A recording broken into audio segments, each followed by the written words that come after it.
Amis de la débrouille, amis du bricolage, bonjour. Le tuto d'aujourd'hui, il est consacré à trois petits problèmes que j'ai engendrés le jour où je suis rentré dans ma maison, c'est-à-dire il y a 26 ans, en juin 1999. Trois problèmes qu'il a fallu que je remédie tout de suite, qui me rendaient trop esclave de cette propriété. La première, ça a été le portail. Le portail, 2,30 m de haut, 4 mètres de long, il pèse toujours, c'est le même, à peu près 400 kg. À chaque fois que j'arrivais, il fallait l'ouvrir, il fallait le fermer à la main, descendre dans la voiture, monter, c'était l'esclavage. Donc, il a fallu que je le motorise. Je l'ai motorisé de suite dans la semaine qui a suivi mon entrée dans cet appartement. Ensuite, il a eu la porte du garage. Pareil, porte sectionnelle. Vous savez comment ça s'appelle, une porte sectionnelle? Quand vous l'ouvrez une fois dans la journée, que vous la refermez, ok. Mais quand vous le faites 4 fois dans la journée, c'est à vous rendre fou. J'avais une vie très compliquée avec tout ça. Donc pareil, dans la semaine, j'ai motorisé ma porte du garage. Et ensuite, il y a eu mes portes d'entrée pour accéder chez moi. Vous savez combien j'ai de serrures à la maison? Sur ma propriété entière, hein, en comptant les cabanons, les portes intermédiaires qui descendent dans la cave, etc. J'ai 14 serrures. 14 serrures, ça représente ça. Ça représente 14 clés. J'avais un trousseau qui me trouait toutes les poches. Et je suis passé de ça à ça.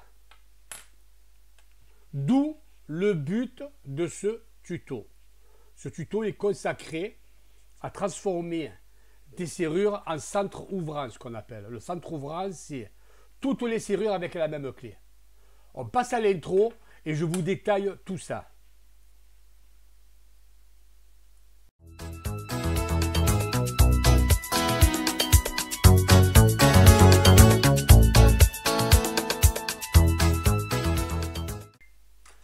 Alors, amis de la débrouille, comment on va s'y prendre pour détailler ce tuto? D'abord, je vais vous parler de barilets. Quel type de barilets il existe et comment changer ces barilets, comment les choisir. Ensuite, je vais vous parler pourquoi je vous fais ce tuto aujourd'hui. Il y a une bonne raison. Et ensuite, on ira faire un tour sur le terrain, voir ensemble comment ça se présente. Ok? Alors, les barilets. Il existe des barilets à double entrée, ce qu'on appelle. Double entrée, ça veut dire, vous rentrez la clé d'un côté et vous ouvrez, vous rentrez la clé de l'autre et vous ouvrez. Problème de ce barillet double entrée. Quand une personne est à l'intérieur, qu'elle a mis la clé à l'intérieur et qu'elle a fermé, vous arrivez de dehors, vous ne pouvez pas rentrer. Parce que la clé dedans, elle vous gêne. Donc on appelle ça des barilets standards, double entrée. Ensuite, vous avez le barillet débrayable. Débrayable, qu'est-ce que ça veut dire? Ça veut dire, bon, on ne va pas prendre celui-là, on va prendre celui-là. Un barillet débrayable, c'est quoi? Une personne elle rentre sa clé, elle laisse la clé à l'intérieur et vous, de l'extérieur, vous pouvez ouvrir. Ça s'appelle des doubles entrées débrayables. Ok? Ensuite, vous avez le barillet borne. On a le barillet borne, ce qu'on appelle, ou demi-cylindre. Vous lui donnez le nom que vous voulez. Alors, où on utilise où ces barilets? Ces barilets, on les utilise beaucoup dans des cabanons extérieurs où jamais vous viendrez à l'idée de rentrer à l'intérieur et de vous atteindre à clé. Dans les portes de garage, les portes basculantes. Donc, on a des barilets bornes, ça ne sert à rien d'avoir un double barillet. Ok? Ensuite, on a le barillet à bouton. Celui-là, je lui attache une importance particulière. Pour quelle raison? Je vais vous expliquer. Vous arrivez chez vous avec ce barillet à bouton. Vous ouvrez la porte. Vous rentrez. Vous mettez votre clé dans la poche et vous refermez votre maison avec le bouton. Clac. Pas plus compliqué. Au moins, vous êtes sûr que votre maison est toujours verrouillée. Si vous devez prendre vos clés, les mettre à l'intérieur, fermer, ça pareil, c'est de l'esclavage. Le but de ce tuto, c'est de se simplifier la vie. Et de transformer votre appartement en centre ouvrant, ça va vous simplifier la vie, mais vous ne pouvez pas vous imaginer comment vous allez revivre. Je reviens au bouton. Et l'avantage de ce bouton, c'est si votre mari ou votre femme, elle arrive derrière vous, elle rentre la clé, elle peut ouvrir, ça s'ouvre. Vous avez compris? Donc, les barilets à boutons sont automatiquement débrayables. Sachez-le. Alors maintenant, comment on choisit un barillet? Un barillet, il se mesure. Vous avez le barillet standard. Le barillet standard, c'est des barillets de 60, ce qu'on appelle. Vous voyez, il mesure 60 celui-là. Il mesure 60. 60, vous prenez toujours l'endroit où on met la vis. Hein, l'endroit où on met la vis. Un barillet, vous le rentrez. Je vous montrerai tout à l'heure. Hein, on ira sur le terrain ensemble. Et vous mettez votre vis. Ça, c'est le centre. Et vous mesurez de l'axe de la vis au bord. Vous voyez, celui-là, il fait 30 d'un côté. Et si vous mesurez, il fait 30. Donc, c'est un 30-30. C'est un barillet de 60 au total. Mais c'est un 30-30. Voilà comment on choisit un barillet. Avant de changer vos serrures, il faut faire le tour de votre maison. Il faut mesurer tous vos barillets. Ce n'est pas la peine de les démonter un par un. Hein, vous mettez votre porte ouverte sur champ. Vous prenez un petit réglé comme ça. Vous vous mettez à la vis. On va prendre celui-là. Vous vous mettez à la vis qui tient le barillet. Hein, vous la voyez quand vous allez ouvrir votre porte. Sur le dormant, vous allez le voir. Sur le dormant. Il y a cette vis. Vous prenez le mètre et vous mesurez de la vis à l'extérieur. Là, il y a 30. Et ensuite, vous prenez de la vis à l'intérieur. Et là, il y a 40. Donc, c'est un barillet de 70, 30, 40. On est bien d'accord? 30, 40. Barillet de 70. Barillet de 60, 30, 30. Barillet borne de 30, puisqu'il n'y a qu'un côté. Là, on a le barillet bouton, c'est un 30. 30, bouton, rappelez-vous. Ensuite, vous avez les barillets longs. Les barillets longs, celui-là, c'était 85. Il existe toutes les dimensions. Hein. Je vais vous les énumérer tout à l'heure. 85. 85, on a 40 et 45. Donc, c'est pour ça que je vous dis qu'il faut mesurer tous vos barillets un par un. Et quand vous faites vos notes, vous marquez bien intérieur et extérieur. Bon, pour les barillets à double entrée, c'est pas la peine, intérieur et extérieur, puisque vous le prenez comme ça, vous le mettez comme ça. Vous ne pouvez pas vous tromper.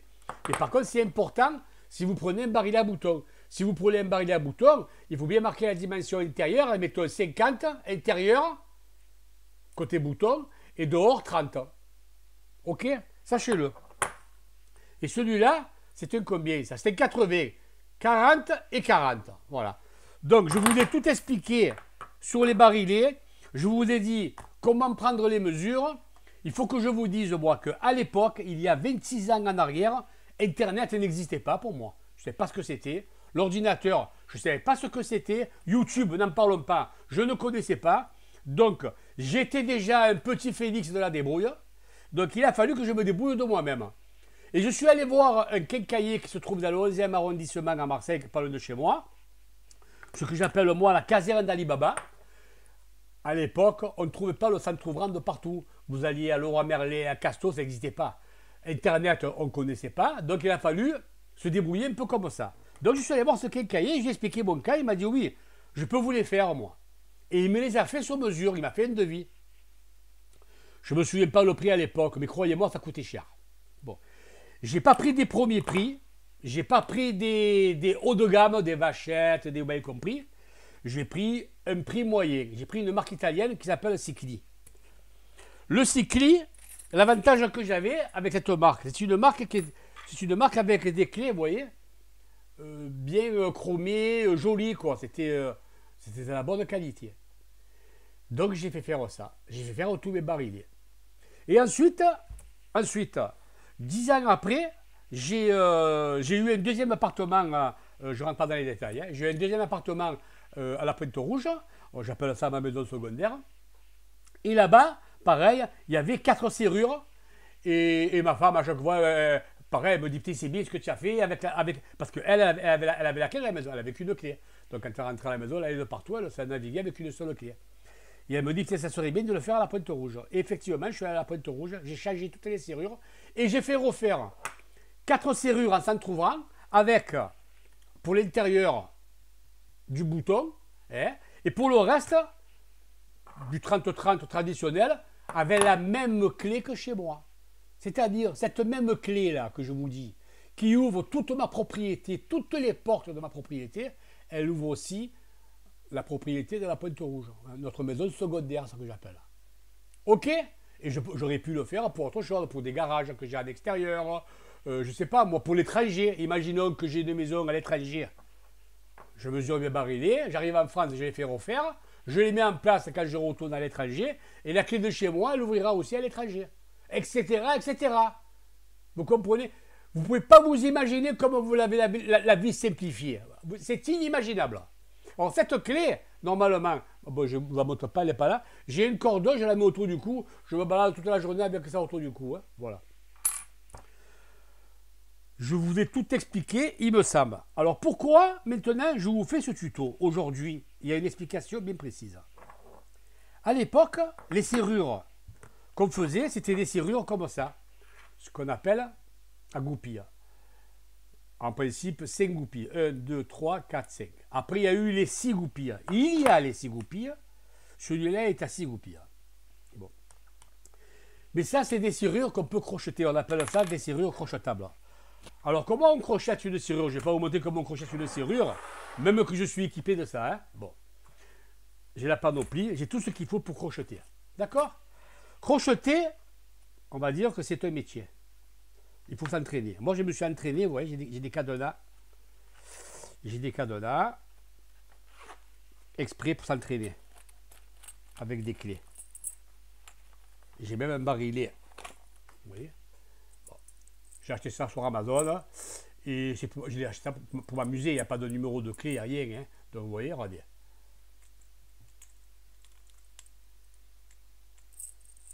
C'est pas la bonne clé. Voilà, elle est là la clé. Même pas. Même pas. Voilà, elle est là, la bonne clé, elle est là. Donc avec ça, moi, je m'amuse à crocheter. C'est-à-dire, je prends, je prends le peigne qu'il faut. Admettons celui-là. Hein, au hasard. Je vous explique ça, vous allez comprendre pourquoi. Et on crochette, ce qu'on appelle un crochette. On apprend à crocheter. Hein, un système pour ouvrir. Voilà. Donc, pour vous dire que les serrures que j'ai actuellement, bon, honnêtement, j'ai jamais eu de problème. Hein. J'ai jamais été cambriolé, j'ai jamais été visité, etc., etc. Mais, j'en parle. Les serrures comme ça, maintenant, les prix, ils ont diminué, on va dire, de 3, 4 fois. 4 fois. Parce que c'est des serrures crochetables. Bon. Et je voudrais passer, aujourd'hui, je voudrais me faire plaisir. J'ai envie de me faire plaisir, c'est pour ça que je vous fais ce tuto. Hein. Je vais passer à des serrures un peu spéciales. Je cherche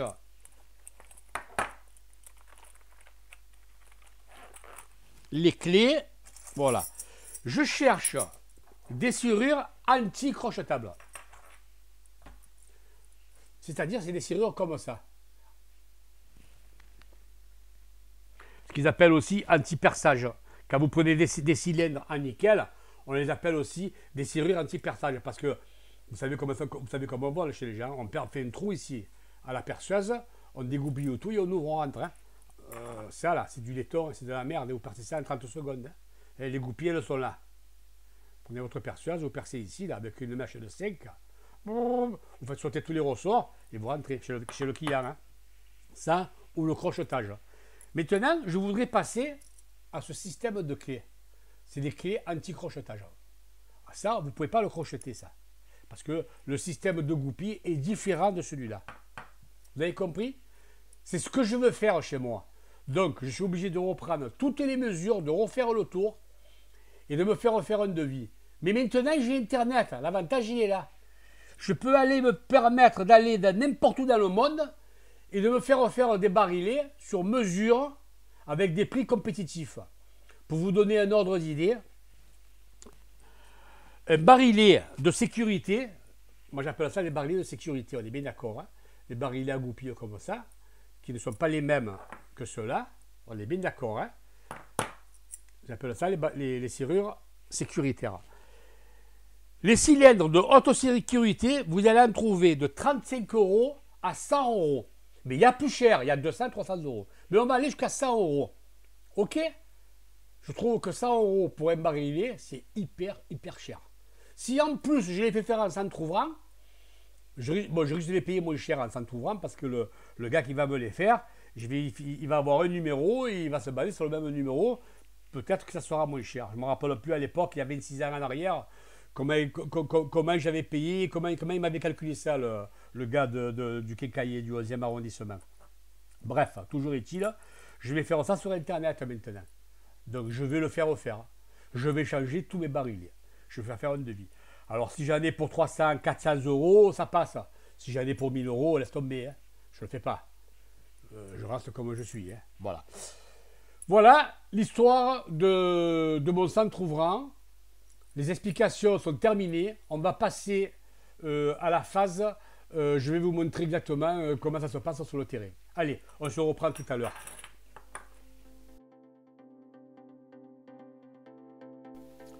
Alors, amis de la débrouille, c'est une porte qui donne au sous-sol. C'est une porte intermédiaire, ce qu'on appelle. Alors là, j'avais mis une serrure à bouton à l'intérieur pour gagner du temps. Et à l'extérieur, bien entendu, j'ai la clé. Voilà. Donc, très fonctionnel. Très fonctionnel, qui s'ouvre avec le passe, bien entendu. On mesure avec un réglé de l'axe de la vis, comme je vous l'ai dit à l'établi. Là, par exemple, c'est un barillet de 2. Mais bon, comme je ne trouvais pas de 2, ce n'était pas du standard, j'ai dû prendre un 3 à la place, hein, plus grand. Et en intérieur, c'était du 3 ou du 4, je vais vous dire ça tout de suite.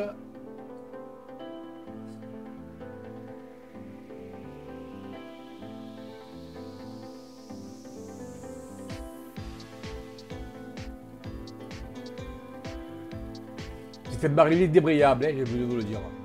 Vous allez voir. Voilà, c'est un barillet débrayable. Tous les barillets à boutons sont débrayables. Hein. On peut les ouvrir de l'extérieur. Voilà, on passe à la suite. Là, c'est une porte d'entrée de chez moi, c'est des volets. Je passe par des volets pour accéder à ma porte-fenêtre. C'est un 3 points que j'ai mis en place. Là, pareil, hein. J'ai mis une serrure s'entrouvant, ouais, vous allez voir, j'ouvre. Et par contre, c'est une serrure aux bornes là, parce qu'à l'intérieur, j'ai un cliquet pour verrouiller de l'intérieur. J'ai pas besoin d'avoir la serrure. Alors, je l'ai fait exprès, déjà pour pas que ça déborde, et en plus pour avoir une fonctionnalité plus pratique. Et à l'intérieur, bien sûr, j'ai mon barillet pour accéder à ma porte-fenêtre. 3 points aussi. Donc, j'ai double sécurité, on va dire. Toujours la même clé.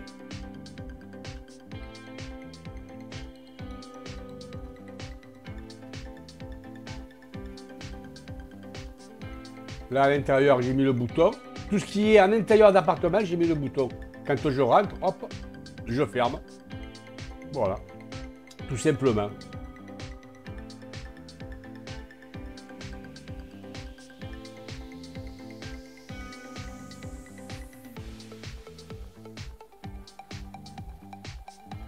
Alors pareil, hein, on prend à la mesure, hein, on se met à l'axe du barillet, hein, où c'est qu'à la vis. Rappelez-vous, et on mesure l'extérieur et on mesure l'intérieur. Voilà. On va passer à mon abri jardin. Comme ça, vous aurez eu tous les exemples. Alors l'abri jardin, c'est pareil. Hein. J'ai mis un barillet borne. Hein. Donc, c'est pas la peine parce qu'à l'intérieur, je rentre jamais m'enfermer dans un cabanon. Hein. Mais dans un abri jardin, parce que c'est pas un cabanon, ça. Hein. Voilà. Donc, pareil, on prend le réglé, on mesure, comme il fait celui-là, il fait 40 ans. Vous voyez, 40 en extérieur, ou 35, ou 40 ans. 40 en extérieur, voilà. Là, vous donnez que la mesure extérieure quand vous prenez un borne. Vous ne cassez pas la tête. Et j'ai un cas de figure que je vais vous montrer tout de suite. C'est à ma colline, j'ai un cabanon, là, par contre, où j'ai j'ai 2 serrures. Au départ, j'avais mis des verrous, vous savez, un verrou en haut, un verrou en bas, parce que la porte, elle est vachement haute. Donc, on va monter, on va voir ça ensemble. Voilà. Donc là,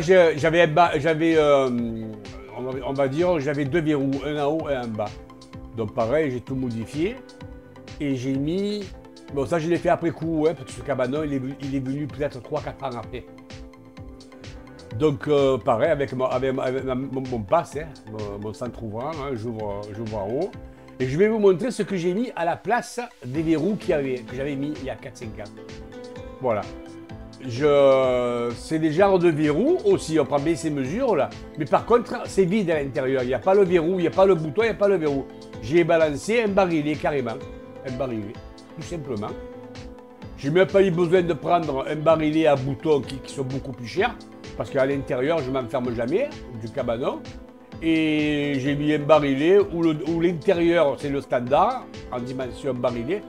Et l'extérieur, voilà, pareil, hein, il est long celui-là. Je crois qu'il doit faire 45 ou 50. Voilà. Très pratique et très fonctionnel. Bon, si vous aussi, hein,